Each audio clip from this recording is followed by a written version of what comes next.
Good morning, Year 2. Hope you are all well. This is your Thursday's literacy lesson.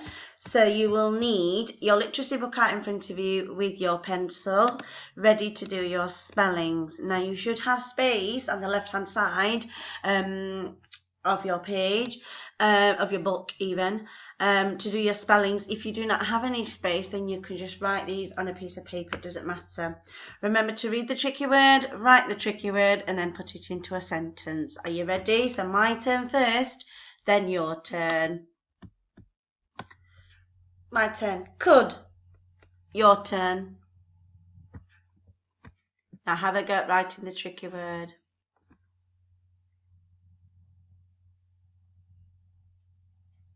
And my sentence is, could I please go to the park?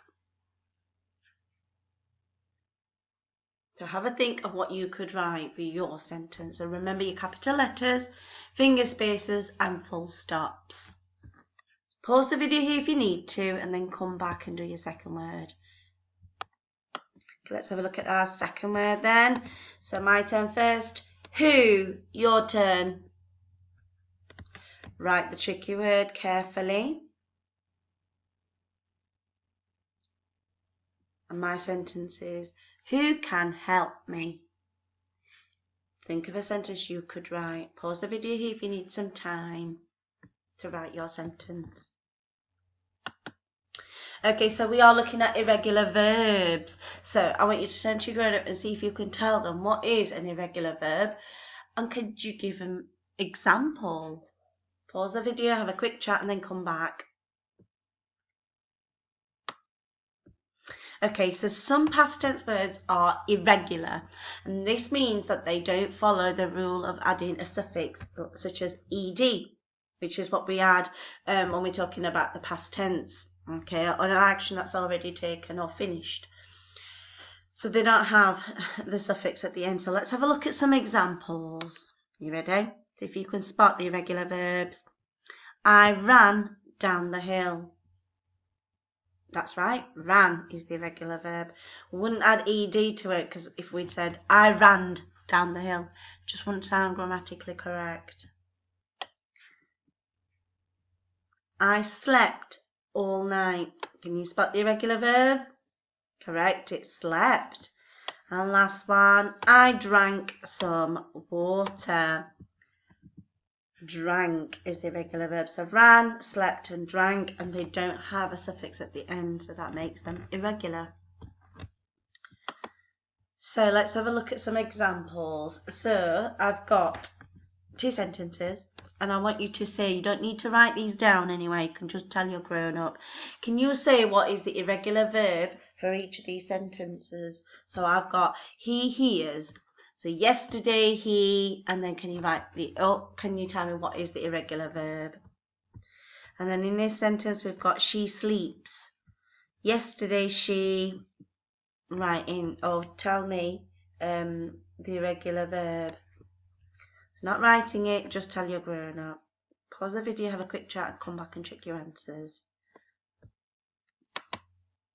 Okay, so let's have a look. So yesterday he heard is the irregular verb, past tense.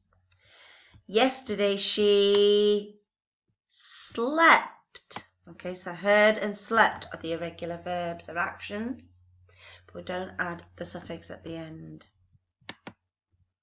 Okay, let's have a look at what your task today is then. Today you are going to draw the illustrations, or which another word is pictures, for your front cover of your story and write the title. Okay, so you've written the opening of your story and you've written the middle part of your story, and that's all we're publishing this week. Now you're going to draw your illustrations. So you're going to be illustrators today. So you're going to draw some pictures for your story. So you have your front cover, which is like this, and I have wrote my title up here. So my story is called The Dragon fly baby.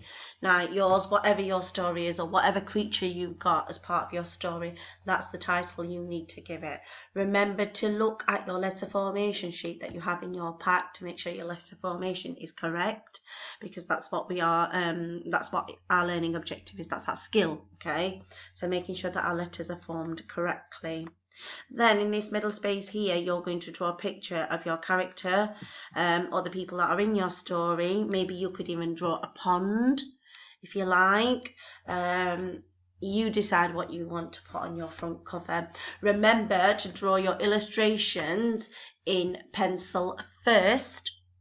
And then if you have any colouring pencils at home, then you can colour in your illustrations. Please do not use felt tip pens, chalk or paint to colour in your illustrations, as it makes it look a bit unneat and untidy, and it can smudge sometimes. So just use colouring pencils if you have them. If you do not have any colouring pencils at home, you can just draw your drawings in pencil and just leave them as they are. Is that okay? Remember to include the title of your story. That's very important. We need to know what your story is called. So that's what you need to do. Okay, remember, if you need any help, you can ask your grown-up to send us an email and we'll be happy to help you with your learning. That is all from me today, so I'm going to leave you to doing your illustrations. Hope you have a lovely day. I'll speak to you tomorrow. Bye.